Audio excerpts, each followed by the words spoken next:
Hi guys, for today's video, so pupunta kami ngayon sa Hotpot para kakain ng Unli or Eat All You Can. Siyempre, kumpleto namin yung tropa dyan, so going na kami sa parking lot para i-plastar or among i-park ang sakyanan. Hindi lang pansinin yung batang maingay sa overvoice ko. Overvoice.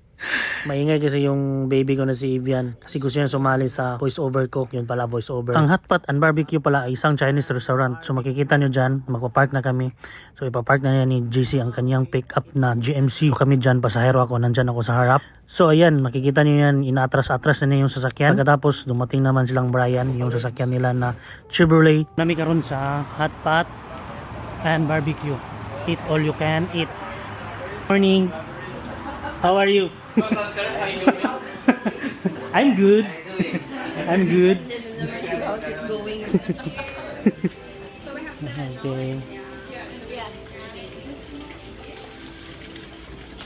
Yeah, nice.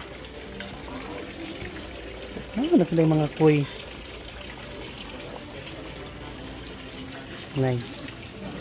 Nice ang place. Ah, okay. Naboy pang ano. Lutuan yapon. Lutuan pang grill.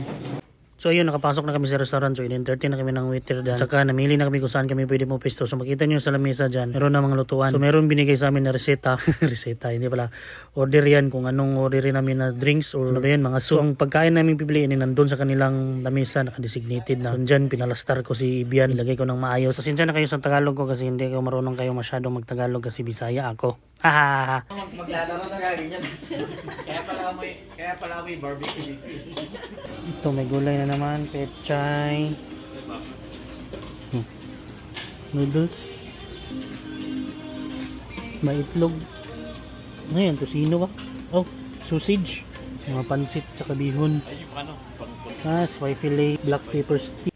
Dito nagsimula na ako magluto. So ang ilagay ko dyan is my noodles at saka ano yan, hindi ko na parang fishbowl. Sa gilid ng plato may nakalagay dyan na shrimps at saka tahong ang tawag sa amin. Misis naman busy sa pag-grill. Sila naman sa kabila busy rin sila sa pagluluto sa kanilang mga gustong kakainin. Makita niyo si Brian, si Jen, si GR, saka si Ma'am Rosan at saka si JC. And misis ko, ako rin. So si misis dyan nilalagay niya yung parang fishbowl ba yan. So kanya-kanya na silang bayad. Parang dumoble yung service charge. Kasi tapos na kaming kumain. Sa may namin, hindi nila sinasabi sa'yo. So ito yon. Utakan talaga. Yung sa akin hindi Sa Pinas na naubos. ngayon, sinasabay service charge. Ang akong bank teller. Oh, yeah, yung walang tic-tic. Yung isa na yun. Service charge kasama na sa bill. So, tapos na kami.